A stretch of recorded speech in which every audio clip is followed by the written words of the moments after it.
ఓం అస్మద్గురుభ్యో నమః. శ్రీమతే రామానుజాయ నమః.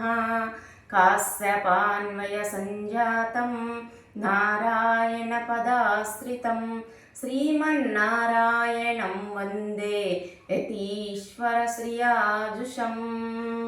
ఓలేటి వంశకలసాంబుది పూర్ణచంద్రం కోదండరామ గురువర్య తనూజరత్నం రామానుజార్య ఫణివర్య కృపైకపాత్రం వందే గురుం రవికుమార మహోదయంతం వందే గురుం రవికుమార మహోదయంతం. జై శ్రీమన్నారాయణ. అడిగేన్ రామానుజదాసి సుమేధ. నిన్నటి రోజున మనము పొదుతనియంలో లక్ష్మీనాథ సమారంభం గురించి మనము కొంత తెలుసుకునే ప్రయత్నం చేశాము. ఈరోజు మూడో తనియనైన యో నిత్యమచ్యుత పదాంబుజ గురించి తెలుసుకునే ప్రయత్నం చేద్దాం. యో నిత్యమచ్యుత పదాంబుజ యుగ్మరుక్మా వ్యామోహతస్తదితరాని తృణాయ మేనే అస్మద్గురోర్భగవతోస్య దయైక సింధో రామానుజస్య చరణౌ శరణం ప్రపద్యే. జై శ్రీమన్న. ఈ యో నిత్యమచ్యుత పదాంబుజ అనే తనియన్ని కూరత్తాల్వాన్ భగవద్ రామానుజాచార్యుల విషయంలో అనుగ్రహించిన తనియన్. ఈ తనియని ఎందుకు ఇచ్చారు అనేది మనము కొంచెం వివరణలోకి చూస్తే, కూరత్తాల్వాన్ క్రిమికంటుని ద్వారా నేత్రాలను కోల్పోయిన తర్వాత కాంచీపురంలో కొంతకాలం వేంచేసి ఉన్నారు. అయితే క్రిమికంఠుడు శైవంనే అంటే శివుడే పరతత్వము అని అందరినీ ఇబ్బంది చేస్తూ విష్ణుతత్వం ఉన్న వాళ్ళందరినీ శైవతత్వంలోనికి రావాలని ఎంతో ఇబ్బంది చేయగా, తన ఆచార్యులైన భగవద్ రామానుజాచార్య స్వామిని కాపాడుకోవటం కోసము తనే ఆచార్యులుగా కాషాయ వస్త్రాలు ధరించి క్రిమికంఠుని దగ్గరికి వెళ్ళి ఎంతో వాదోపవాదాలు చేసినా సరే నేను విష్ణువునే పరతత్వముగా నమ్ముతాను అని అనగా, అప్పుడు మీ నేత్రాలను మేము తీసేస్తామనగా, మీరేంటి తీసేసేది, నేనే తీసేసుకుంటాను అని తన నేత్రాలను కూడా తీసేసుకుంటారు కూరత్తాల్వాన్. అలా కూరత్తాల్వాన్ నేత్రాలు పోగొట్టుకున్న తర్వాత కొంతకాలము కాంచీపురంలో వరదరాజస్వామి పెరుమాళ్ళ సన్నిధిలో ఉంటూ ఉన్నారనమాట.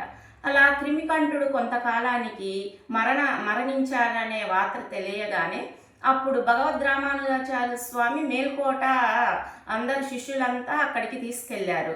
తన వల్ల ఇబ్బంది ఏమన్నా కలిగిస్తారేమో ఆచార్యులకని మేల్కోటకి తీసుకెళ్లారు. క్రిమికంఠుడు మరణించారనే వార్త వినిన తరువాత మళ్ళీ కాంచీపురానికి వేంచేశారు రామానుజాచార్యుల స్వామివారు. అప్పుడు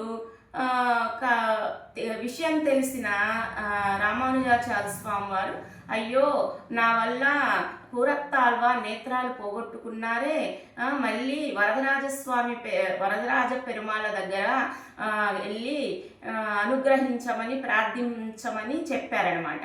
సరే అని కూరత్తాల్వాన్ వరదరాజస్వామి దగ్గరికి వెళ్ళి స్తుతించారు.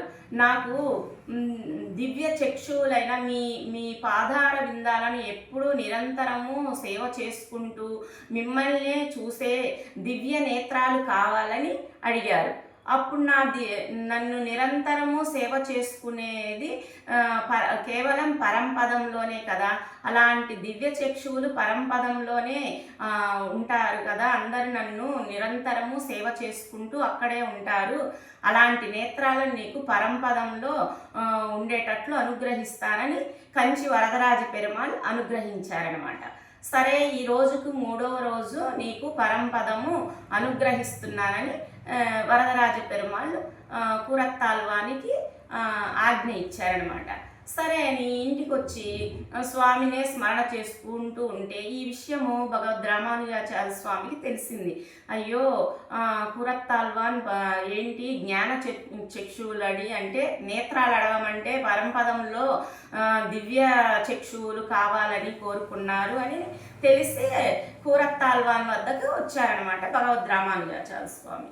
వారు రాగానే కూరత్తాల్వాన్ భగవద్ రామానుజాచార్య స్వామి పాదాలం సాష్టాంగ ప్రణామం చేసి ఈ తనియన్ని యోనిత్యమచ్యుత పదాంబుజ యుగ్మరుక్మ అనే తనియన్ని ఇచ్చారు. దానికి అర్థం ఏంటి అనగా ఆ తనియనికి అర్థం ఏంటి అని అంటే యోనిత్యమచ్యుత అంటే అచ్యుతుని పాదాలు నిరంతరము స్మరణ చేస్తూ బంగారం వలె వ్యామోహం కలిగి లౌకిక విషయమైన ధనము బంగారము కూడా ఇచ్చినా సరే తృణప్రాయముగా వదిలేసే సకల కళ్యాణ పరుడైన భగవద్ రామానుజాచార్య స్వామి పాద పద్మములకు నేను నాకు ఉపాయము ఉపేయం అన్నీ ఆచారులే అని సాష్టాంగ ప్రణామం చేసి నాకు వరదరాజస్వామి ఆజ్ఞ ఇచ్చినా సరే మీరు అనుమతి ఇవ్వవలసినది అని భగవద్ రామానుజాచార్య స్వామి విషయంలో ఈ తనియన్ని కూరత్తాల్వాన్ అనుగ్రహించారనమాట. అలా భగవంతుడు వరం ఇచ్చినా సరే నాకు భగవంతుడు కాదు ఆచార్యులే నాకు ఆజ్ఞ ఇవ్వాలి, పరంపదం వెళ్ళాలన్నా సరే నాకు ఆచారులే ఉపాయము ఆచారులే ఉపేయము అని నమ్మిన శిష్యులు కూరత్తాల్వాన్. అలాంటి కూరత్తాల్వాన్ మనం ఈ తనియను మనందరికీ ఆచారులు భగవద్ రామానుజాచార్య స్వామి విషయంలో అనుగ్రహించిన తనియ. జై శ్రీమన్నారాయణ. అడియేన్ రామానుజదాసి సుమేర్.